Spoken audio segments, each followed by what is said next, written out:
Hey everyone, welcome back to Zenkai DBS. I hope you're all doing great. I've been sitting on this concept for a while now, and I finally got the chance to dive deep into it. Today's topic: what if Goku was born a legendary Super Saiyan like Broly? Pretty wild concept, right?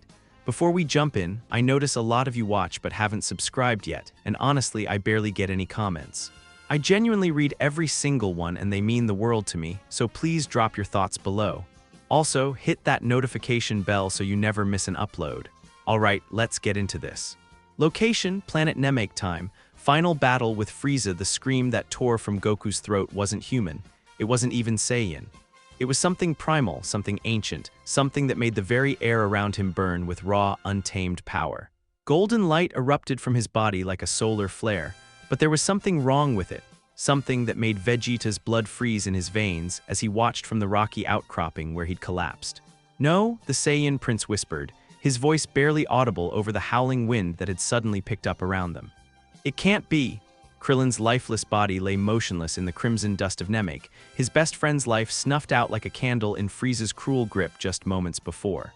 The sight of it, the absolute finality of it, had shattered something inside Goku's mind, something that had been carefully contained his entire life.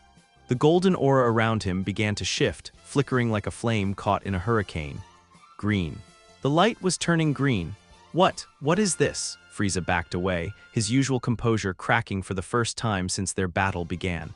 The energy radiating from Goku was unlike anything he'd ever encountered, not just powerful, but wrong in a way that set every instinct screaming. This isn't a normal Super Saiyan transformation." Goku's head snapped up, and Frieza felt his heart skip a beat. Those weren't the eyes of the naive warrior he'd been toying with.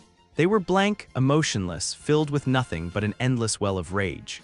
The pupils had vanished entirely, leaving behind twin orbs of pure white that seemed to burn with their own inner light. "Frieza," Goku's voice was different too, deeper, resonating with harmonics that made the ground beneath their feet tremble. "You killed my friend." The golden-green aura exploded outward like a nuclear bomb going off in slow motion. The shockwave alone sent massive chunks of Namek's surface flying into the atmosphere. Mountains crumbled, oceans boiled. The very core of the planet groaned under the pressure of the energy being released. Piccolo, still recovering from his earlier wounds, felt the power wash over him and immediately understood why his blood had turned to ice. This wasn't just strength, this was destruction given form. "Goku, no. You have to control it."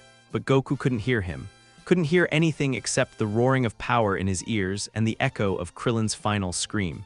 His muscles bulged, growing more massive by the second as green electricity crackled around his transformed body. His hair, still golden but now outlined with emerald fire, whipped wildly in the supernatural wind his own energy was creating. "The legendary Super Saiyan," Vegeta breathed, and there was actual terror in his voice, something none of them had ever heard before. "Father, you were right, he's real." Frieza tried to compose himself, drawing on decades of experience as the most feared being in the universe. "Legendary or not, you're still just a monkey. And I am the Emperor of..." His words were cut off as Goku moved. One moment he was standing over Krillin's body. The next, his fist was buried in Frieza's stomach so deep that the tyrant's eyes bulged out of his skull. The impact sent shockwaves rippling across the planet's surface, and somewhere far below, another section of Namek's core cracked under the stress. "You killed him," Goku repeated, his voice completely devoid of the warmth and compassion that usually defined him. You killed my friend, and you smiled." Frieza tried to respond, tried to gather his energy for a counterattack, but Goku's hand was already moving again. This time it closed around the alien tyrant's throat, lifting him effortlessly into the air. "I'm going to kill you," Goku continued in that same emotionless tone. "I'm going to kill you, and then I'm going to kill everyone who helped you. I'm going to kill everyone who stood by and watched. I'm going to kill everyone who..." "Goku, stop." Vegeta's voice cut through the haze of rage like a blade. The Saiyan prince had hauled himself to his feet despite his injuries, his own golden aura flickering weakly around him as he tried to reach Super Saiyan level. "This isn't you, this is what the legendary Super Saiyan becomes, a mindless destroyer. You'll kill us all." For a moment, just a moment, something flickered in those blank white eyes. Recognition, confusion. The faintest echo of the man Goku had been just minutes before, but then Frieza made the mistake of laughing. "Yes," the tyrant wheezed through his crushed throat. "Show them what you really are, Saiyan. Show them the monster that..."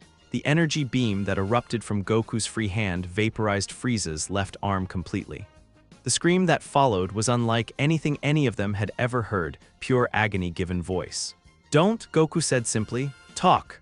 The power around him continued to grow. Green lightning now arced between his fingers, each bolt containing enough energy to destroy a city. The golden-green aura had become a raging inferno that stretched hundreds of feet into Namek's blood-red sky. And beneath their feet, the planet groaned like a living thing in pain. "The planet," Piccolo gasped, suddenly understanding the true scope of what was happening. "His power is too much, Namek can't contain it." He was right. Deep beneath them, in the molten heart of the world, something was happening. The core temperature was rising rapidly, destabilized by the massive energy readings coming from the surface. Fissures were opening in the planet's crust, releasing geysers of superheated gas and magma. Vegeta felt it too, the planet's death throes beginning far earlier than anyone had predicted. "We need to get off this rock now," but Goku wasn't listening. He was staring down at Frieza with those terrible empty eyes, his power still climbing, still growing, still destroying everything around them simply by existing. This was what the legends had spoken of, the legendary Super Saiyan who appeared once every 1,000 years to bring devastation to the universe. And somewhere in the back of his transformed mind, in a small corner that was still recognizably Goku, he was screaming in horror at what he was becoming. I can't stop it," he whispered, and for just a moment his voice was his own again. "The power, it's too much, I can't control it." Frieza saw the momentary weakness and struck, firing a desperate death beam directly at Goku's chest. The attack struck home with perfect accuracy, piercing straight through the Saiyan's heart, or it should have. Instead, the beam simply stopped, absorbed into the golden-green aura like a drop of water falling into an ocean. Goku looked down at the smoking hole in his gi, then back up at Frieza with something that might have been disappointment. "You really don't understand," he said softly. "I'm not just a Super Saiyan anymore, I'm something else. Something that shouldn't exist." His grip tightened on Frieza's throat, and the tyrant's eyes began to bulge. Around them, the planet shuddered as another massive section of the core destabilized. They had minutes, maybe less, before the entire world came apart at the seams. "Goku," Piccolo tried one more time, pouring every ounce of desperation into his voice. "Think about Gohan, think about Chi-Chi. Do you want them to see you become this?" And finally, something broke through the wall of rage and power. Goku's grip loosened slightly, and those terrible white eyes flickered with confusion and pain. "Gohan," he whispered. "My son, what am I doing?" The golden-green aura wavered, still incredibly powerful but no longer growing. For a moment, it seemed like he might regain control, might find his way back to being the man they all knew. Then Namek's core finally gave up the fight. The explosion that followed lit up the entire star system, visible from worlds dozens of light years away. Planet Namek, ancient home of the Dragon Balls and one of the oldest civilizations in the universe, simply ended, and somewhere in the heart of that cosmic funeral pyre, floating in the void where a world had once been, a figure with golden-green hair slowly closed his eyes and wondered what kind of monster he was becoming. Behind him, barely visible in the destruction, a familiar triangular spaceship fled toward the edge of the system, carrying the survivors of a battle that had revealed something the universe wasn't ready to know. The legendary Super Saiyan had awakened, and nothing would ever be the same. But how had the low-class warrior Kakarot become this? How had the third-class Saiyan child sent to a backwater planet become the stuff of nightmares that even King Vegeta had feared? To understand that, we must go back to the beginning, to a small world called Earth and a baby whose power level should have been impossible. Location: Planet Vegeta. Time: 35 years ago the scouter exploded. Doctor. Malaka stared at the smoking remains of the device in his hand, then back at the infant floating in the medical pod before him. This was the third scouter that had overloaded while trying to get a reading on the newborn, and his hands were beginning to shake. "Impossible," he muttered, reaching for a fourth device from the rack. "The equipment must be malfunctioning. A newborn can't possibly..." Crack. This scouter lasted exactly 3 seconds before the display screen spiderwebbed and went dark. Around him, the other Saiyan medical technicians had stopped their work to stare at the scene unfolding in the sterile white chamber. "Doctor," one of them ventured nervously, "perhaps we should report this to..." "Report what, Doctor?" Malaka snapped, his professional composure finally cracking. "That we have a newborn whose power level is so high our equipment can't measure it. That this third-class infant is registering readings that should be impossible for anyone below elite status." the baby in the pod stirred, tiny fists clenching and unclenching in his sleep. The movement was so slight, so innocent, that it would have been adorable under any other circumstances. But as his miniature fingers flexed, the reinforced walls of the medical facility trembled. Dr. Malaka's throat went dry. "Get me King Vegeta. Now." Location: Royal Palace, Planet Vegeta time. 2 hours later, King Vegeta stood before the massive observation window, his arms crossed as he stared down at the infant in the isolation chamber below. His royal armor gleamed in the harsh artificial lighting, but his usually confident expression was troubled. "Show me again," he commanded. Dr. Malaka's fingers flew over the control console with practiced efficiency. "We've tried 17 different types of power reading devices, Your Majesty. Scouters, medical scanners, even the equipment we use to measure elite warriors. They all give the same result." The display screen flickered to life, showing a series of incomprehensible numbers that climbed rapidly before dissolving into static. Every few seconds, sparks would fly from the console as another circuit overloaded. "The readings fluctuate wildly," the doctor continued, wiping sweat from his brow. "Sometimes we get numbers in the hundreds, sometimes the thousands. But whenever the child experiences any kind of emotional distress, hunger, discomfort, anything, the readings spike beyond our ability to measure." King Vegeta's jaw tightened. He'd heard the legends, of course.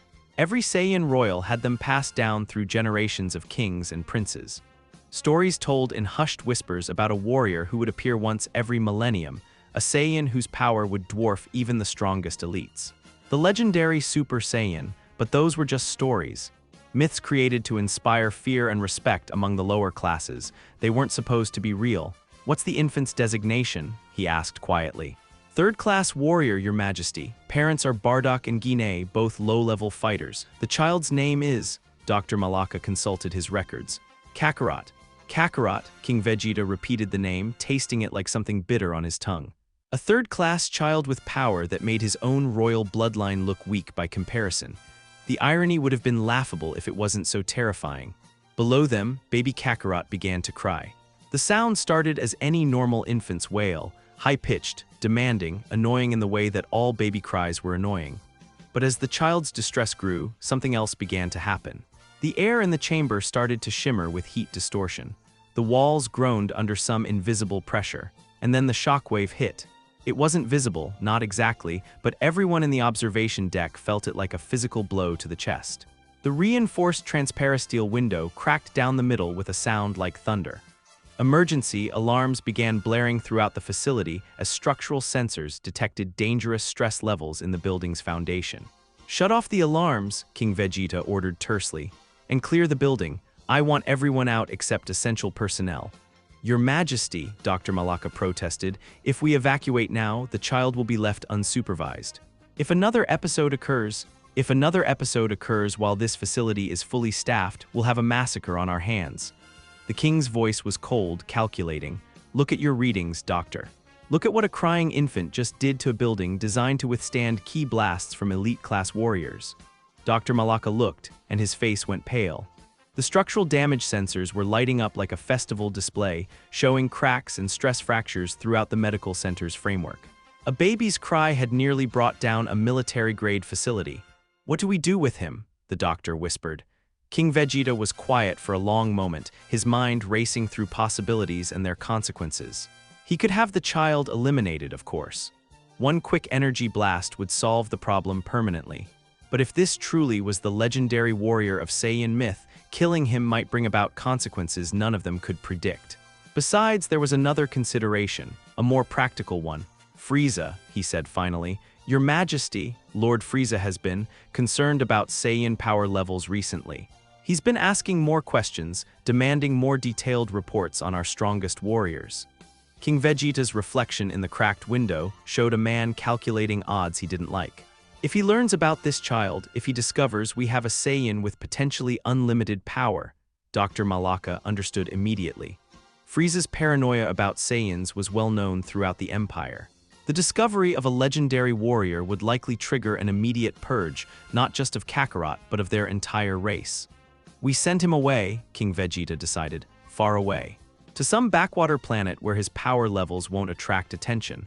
The child is barely 2 days old, Your Majesty. Sending him on an interstellar mission seems necessary." The king's tone brooked no argument. We'll classify it as a standard planetary conquest assignment, a weak world that requires minimal force to subjugate. Kakarot's unusual readings will be explained as equipment malfunctions. Below them, the baby had stopped crying and was now sleeping peacefully, tiny chest rising and falling with each breath. The chamber's emergency lighting cast strange shadows across his innocent features, making him look both angelic and somehow ominous at the same time. "What planet do you have in mind?" Dr. Malaka asked. King Vegeta pulled up a holographic star chart, his finger tracing paths through the outer rim territories. Somewhere isolated, somewhere primitive, somewhere that even if his power manifests fully, the damage will be contained. His finger stopped on a small blue-green world in an unremarkable solar system. Earth. Location. Saiyan space pod launch facility time. 3 days later, the space pod was smaller than most, designed for long-range reconnaissance rather than invasion. Inside its cramped confines, baby Kakarot slept peacefully, blissfully unaware that he was about to embark on a journey that would take him further from home than any Saiyan had ever traveled. Bardock stood beside the launch pad, his weathered face etched with confusion and grief. "I still don't understand, Your Majesty. Why send my son? His power level readings have been inconsistent, yes, but nothing that warrants." "Your son," King Vegeta interrupted, "has been selected for a special mission. The conquest of a primitive world called Earth. Consider it an honor."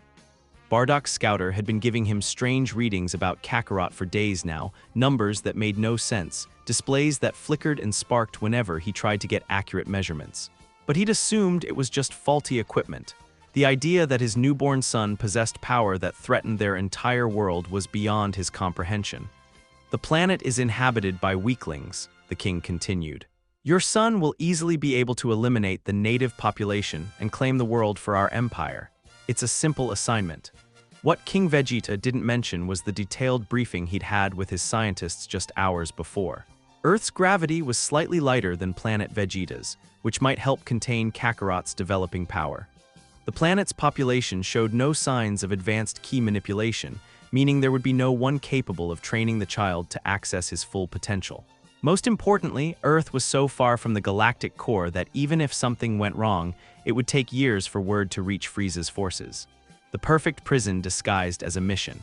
"Launch sequence initiated," came the mechanical voice from the control tower. "Departure in T-minus 60 seconds. Bardock placed his hand against the pod's viewing window, looking down at his sleeping son one last time. Something in his heart told him this was wrong, that sending a baby on a decades-long journey to a distant world was fundamentally against every paternal instinct he possessed. But orders were orders, and questioning the king's wisdom was not an option for a low-class warrior. "Take care of yourself, Kakarot," he whispered. "Become strong, make our race proud." The launch was surprisingly quiet, just a low rumble and a flash of blue light as the pod's engines engaged. Within seconds, it was nothing more than a bright star disappearing into the vast darkness of space, carrying its precious and dangerous cargo toward an uncertain destiny. King Vegeta watched until the light faded completely, then turned away with a heavy heart. He'd just made a decision that would echo through the ages, though he couldn't possibly know it at the time. In sending away the most powerful Saiyan ever born, he'd potentially saved their race from immediate extinction. He'd also doomed it in ways he couldn't imagine.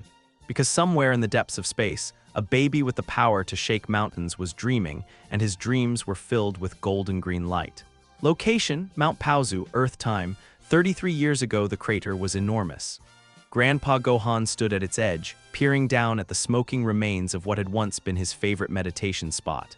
The ancient trees that had taken centuries to grow were gone, reduced to ash and splinters by whatever had fallen from the sky.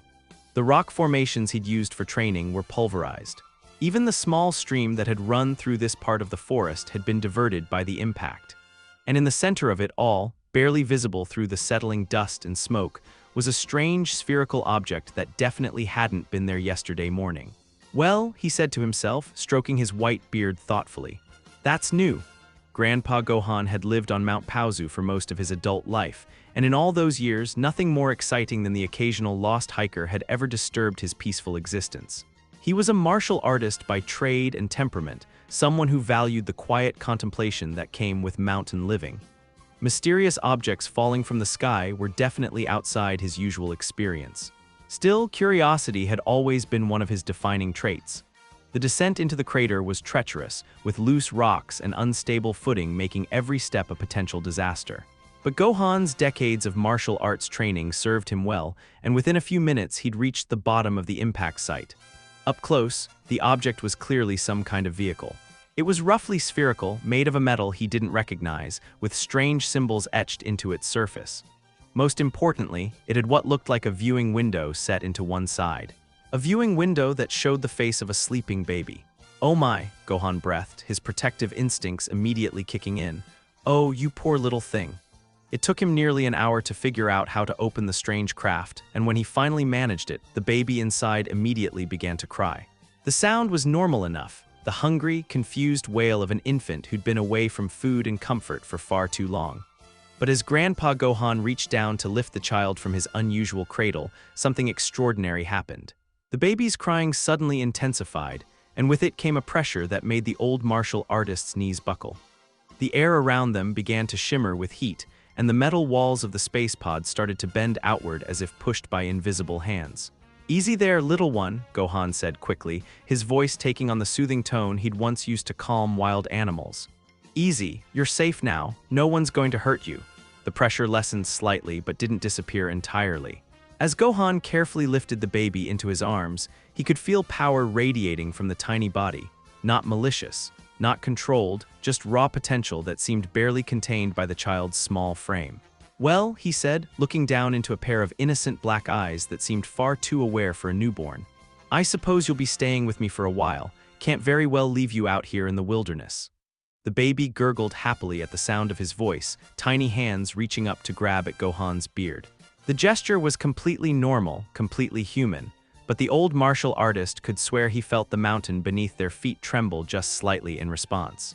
As he began the careful climb back up out of the crater, cradling his unexpected guest against his chest, Grandpa Gohan found himself wondering what kind of parents would send their child across the vastness of space in such a dangerous fashion. What kind of world had this baby come from, and perhaps most importantly, what was he going to do when the child grew up? Because even now, with the infant sleeping peacefully in his arms, Gohan could sense the incredible power lurking just beneath the surface.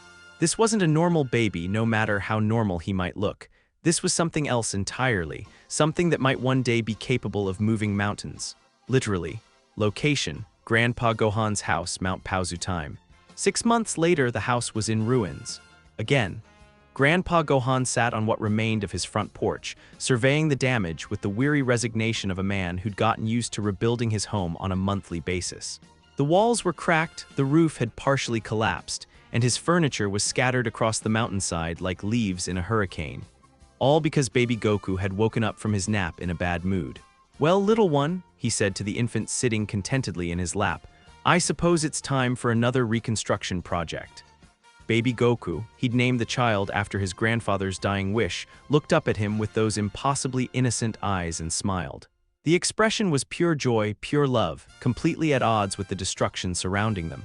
This had been happening more and more frequently as the months passed. Whenever Goku experienced strong emotions, hunger, pain, excitement, even happiness, the power inside him would surge outward in unpredictable ways. Sometimes it was just enough to rattle the dishes. Other times, like today, it was enough to reduce a solidly built mountain home to kindling.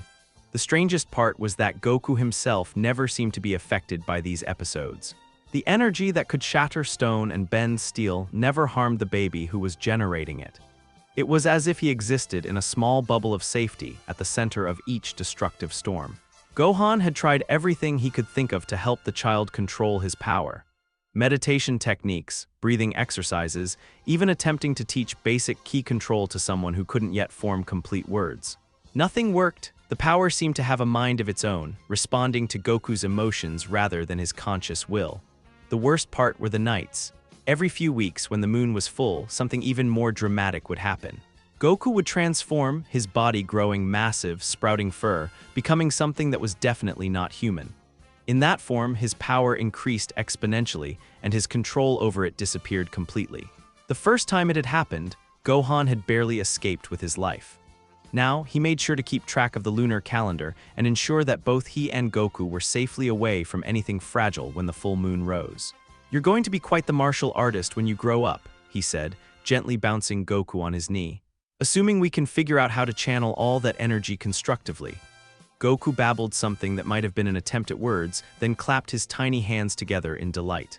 The clap produced a small shockwave that sent ripples across the surface of the nearby lake, but Gohan had learned not to react to such minor displays of power. As he sat there in the ruins of his home, holding the most dangerous baby in the world, Grandpa Gohan couldn't help but wonder what the future held. Would Goku learn to control his abilities as he grew older? Would he become a force for good in the world, or would his power eventually consume him? Only time would tell. But somewhere deep in his heart, the old martial artist had a feeling that this strange child from the stars was destined for something far greater than either of them could imagine. Even if it meant rebuilding his house a few hundred more times along the way. Location: Mount Paozu, Earth time. 18 years ago, the mountain didn't stand a chance. Goku pulled his fist back from the massive boulder he'd been practicing on, watching with satisfaction as hairline cracks spread across its surface like spider webs. What had started as a simple training exercise had turned into something far more destructive than he'd intended. "Focus, Goku," he muttered to himself, wiping sweat from his brow. Grandpa always said control was more important than power, but control had never been easy for him. Even now, at 15 years old, there were times when his energy would spike unexpectedly, usually when he was excited or angry or, well, feeling pretty much any strong emotion. It was frustrating in a way he couldn't quite put into words. He threw another punch, this time trying to hold back, trying to use just enough force to crack the stone without completely destroying it. The result was the same. The boulder exploded into dust and fragments, some pieces flying so far they disappeared into the forest below. "Huh," Goku said, scratching his head.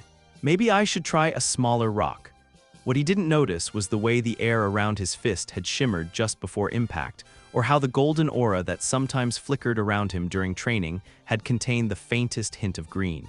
He'd grown so accustomed to his unusual strength that he rarely questioned it anymore. From his vantage point on a distant peak, Master Roshi lowered his binoculars with a troubled expression. "Turtle," he said to his companion, "remind me never to make that boy truly angry." Location: Came house time. 16 years ago, the Kamehameha wave that erupted from Goku's hands was supposed to be a simple demonstration. Master Roshi had shown him the technique once, just once, and expected maybe a small burst of energy, the kind of weak imitation most students produced on their first attempt. Instead, the brilliant blue beam that shot from Goku's palms vaporized not only the target rock Roshi had set up, but also a small island approximately 3 miles behind it.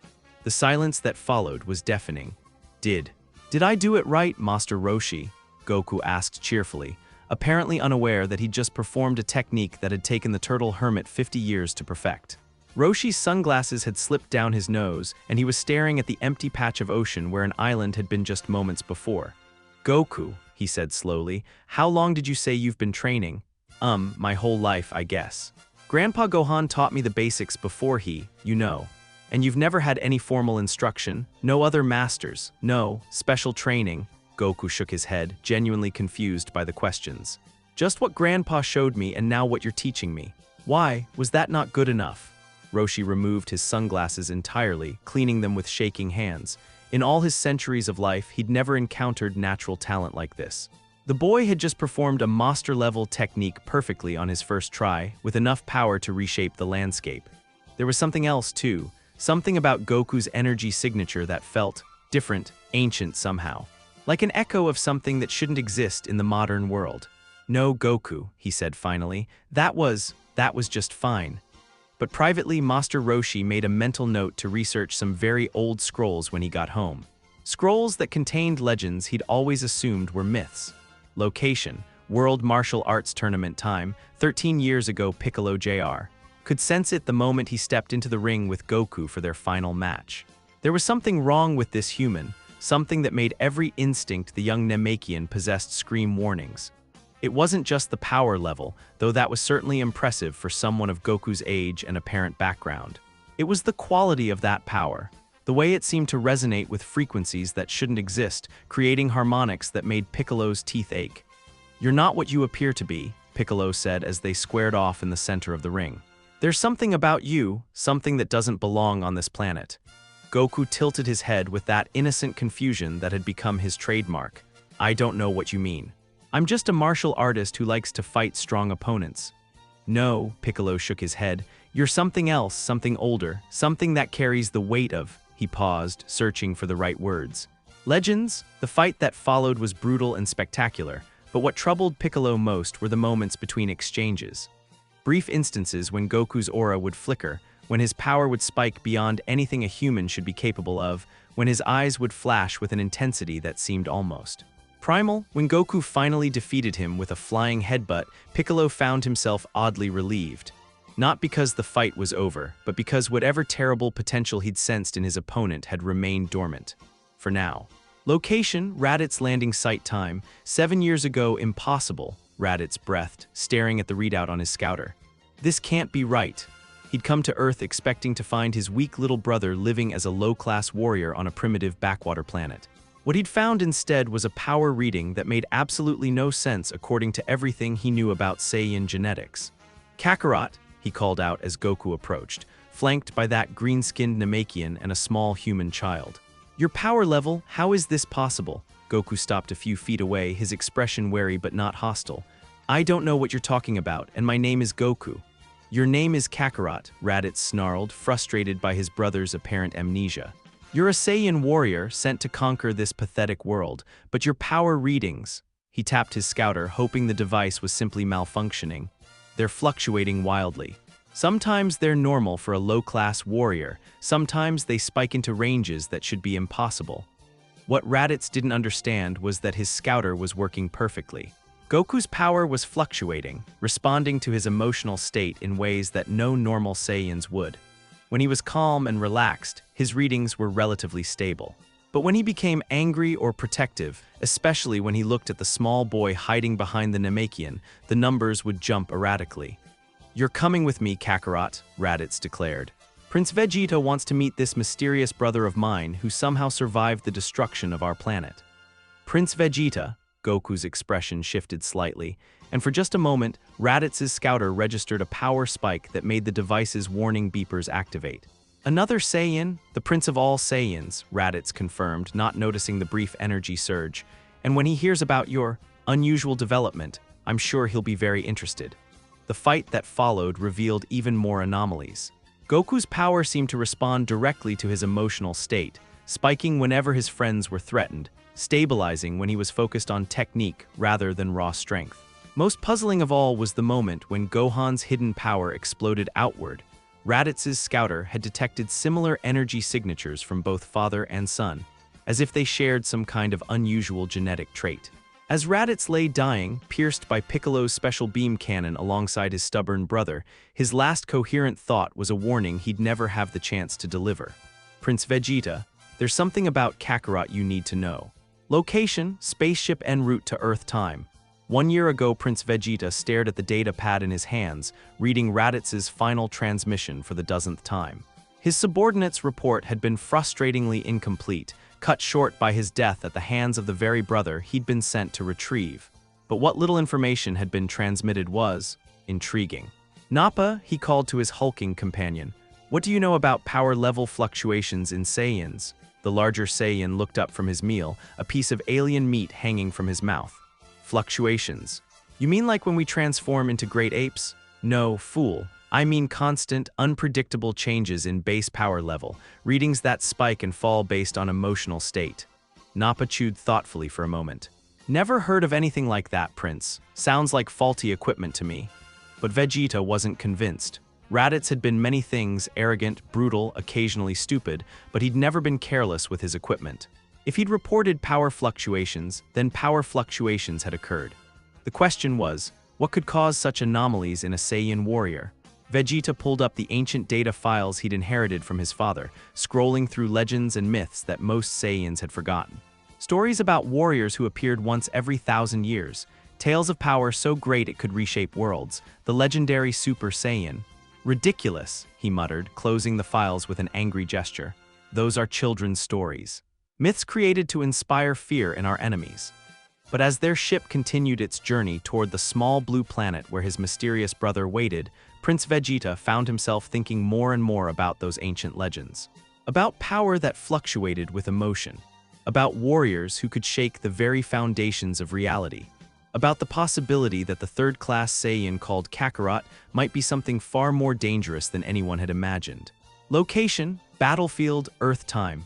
Shortly before the legendary awakening, the moment Prince Vegeta stepped onto Earth's soil and activated his scouter, he knew Raditz's final report had been accurate.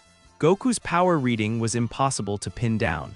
It shifted constantly, like trying to measure the strength of a flickering flame.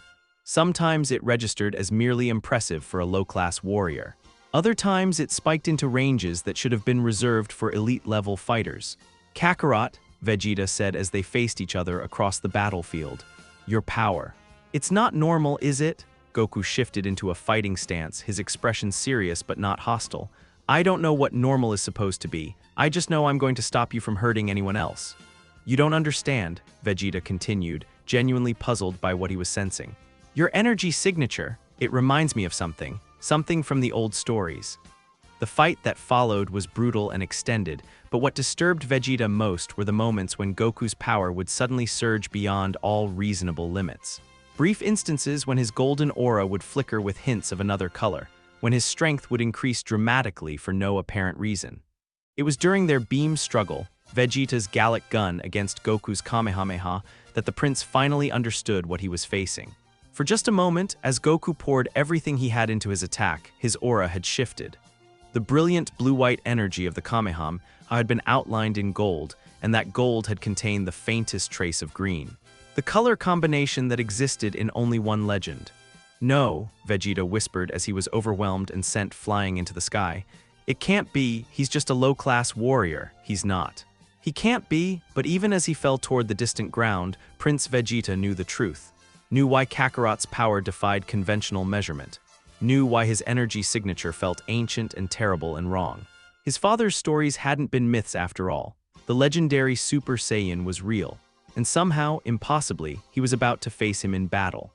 As Vegeta crashed into the forest below, his last coherent thought before unconsciousness claimed him was a mixture of terror and anticipation. When he discovers what he truly is, when he learns to access that legendary power, what will become of us all? Location: Medical Bay, Frieza ship time.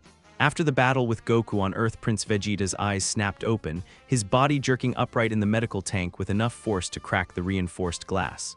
Healing fluid drained away as emergency protocols activated, leaving him gasping and disoriented on the cold metal floor of Frieza's medical facility. But it wasn't his physical injuries that had torn him from unconsciousness.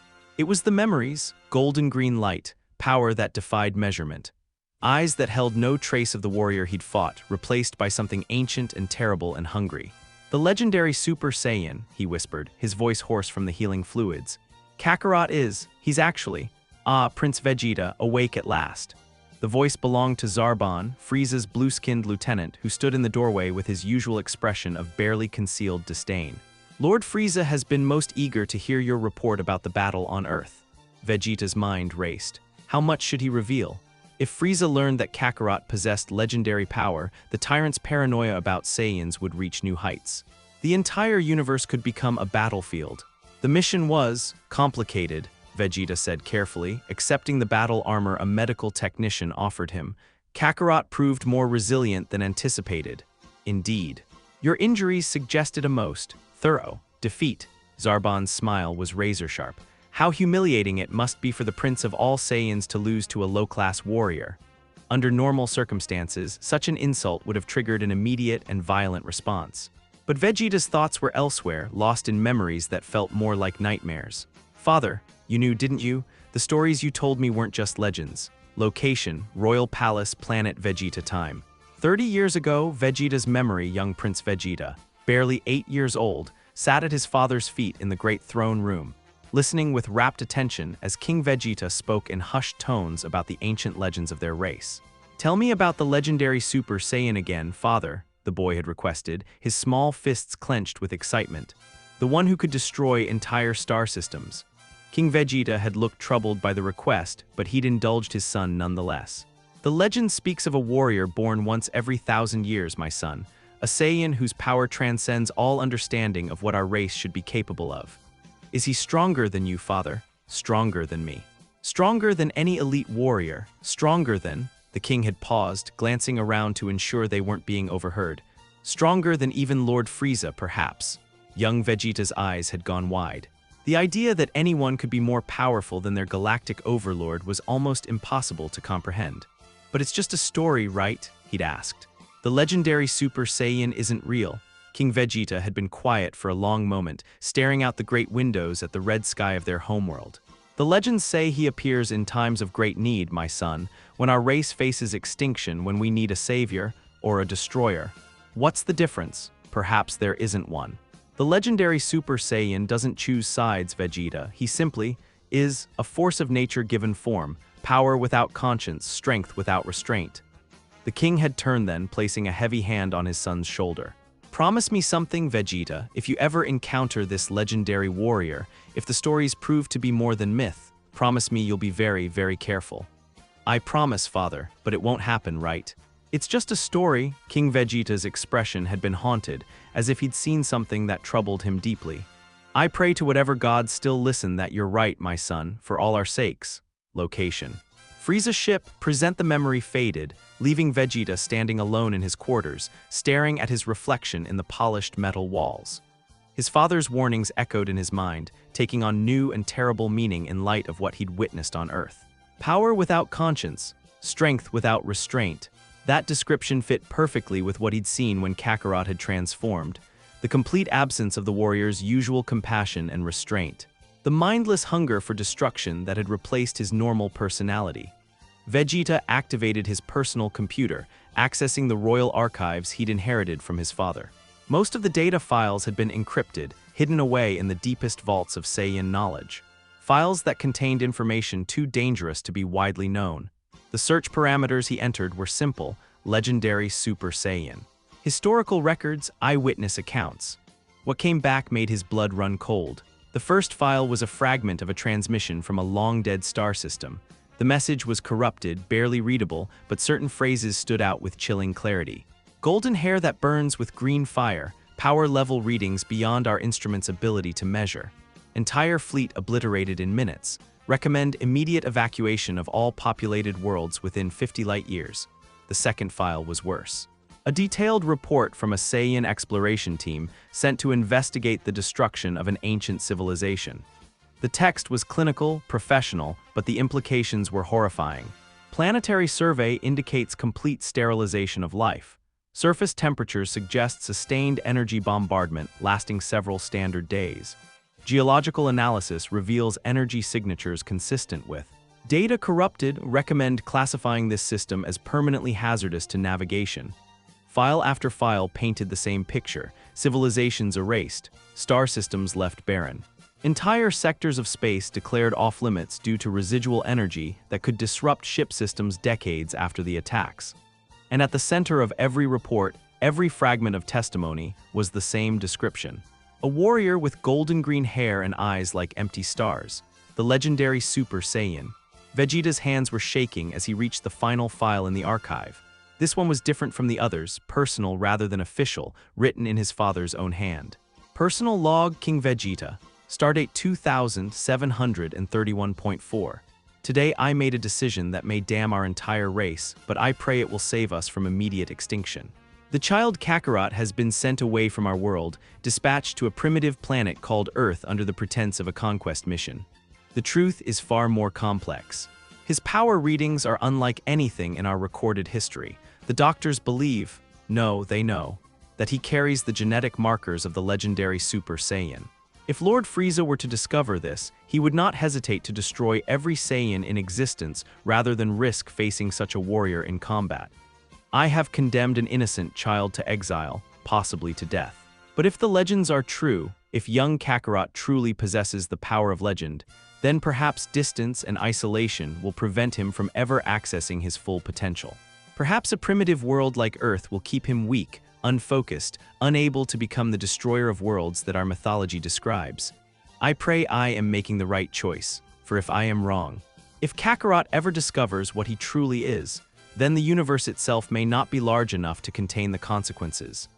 The log ended there, leaving Vegeta staring at the screen with a mixture of horror and understanding. His father had known, had suspected from the very beginning that Kakarot was more than just another low-class warrior, and now that suspicion had been proven correct. Vegeta closed the files and began to pace his quarters, his mind racing through the implications. Kakarot Goku possessed the power of the legendary Super Saiyan, but he didn't seem to understand what that meant, didn't appear to have conscious control over his abilities. Yet, the question was, what happened when he learned the truth? What happened when Earth's primitive training methods were replaced by proper Saiyan techniques? What happened when someone taught him to harness the legendary power that flowed through his veins? What happens when he realizes he's capable of destroying entire star systems with his bare hands? The answer terrified Vegeta more than he cared to admit. Because if the historical records were accurate, if the legendary Super Saiyan truly was a force of nature without conscience or restraint, then Goku's current personality, his compassion, his desire to protect the innocent, might be the only thing standing between the universe and complete annihilation. And personalities could change, trauma could break even the strongest will. Sufficient pain could drive anyone to madness. What if something happens to his friends? What if his family is threatened? What if he's pushed beyond his breaking point? The possibilities kept Vegeta awake for the remainder of the journey to Namek. And somewhere in the deepest corners of his mind, a terrible thought began to take root. Maybe the only way to prevent Kakarot from becoming the legendary destroyer was to kill him before he fully awakened to his power. Maybe the universe would be safer if the last legendary Super Saiyan never learned what he truly was. But even as the thought formed, Vegeta knew he could never act on it. Not because of mercy or compassion, those were luxuries a Saiyan prince couldn't afford, but because of pride. If he was going to face the legendary Super Saiyan in combat, it would be as a warrior. Strength against strength, power against power. And when that day came, when Kakarot finally awakened to his true potential, Prince Vegeta would be ready. He had to be, because the alternative was too horrible to contemplate. Location: Namek, approaching the Dragon Time. Hours before the legendary awakening, as their ship entered Namek's atmosphere, Vegeta found himself studying Goku with new eyes. The Earth-raised Saiyan seemed completely oblivious to his true nature, focused entirely on the upcoming battles with Frieza's forces. But Vegeta could see the signs now that he knew what to look for. The way Goku's power fluctuated with his emotional state, the occasional flicker of something else in his aura when he was particularly focused. The moments when his eyes would flash with an intensity that seemed almost predatory. He has no idea what he is, Vegeta realized. No concept of the power sleeping within him, but it's there, waiting. Growing stronger with each battle, each moment of stress. And when it finally breaks free, Vegeta shuddered, remembering his father's words about forces of nature without conscience or restraint. About power that could reshape star systems on a whim. About the day when the legendary Super Saiyan would finally awaken. That day was coming soon. Vegeta could feel it in his bones, could sense it in the way reality itself seemed to bend around Goku during their most intense moments. The only question was whether any of them would survive to see what came after. Alright, this is where I'll end part 1. Do let me know in the comments how it was, and please hit sub and that bell icon. I'll see you in another video.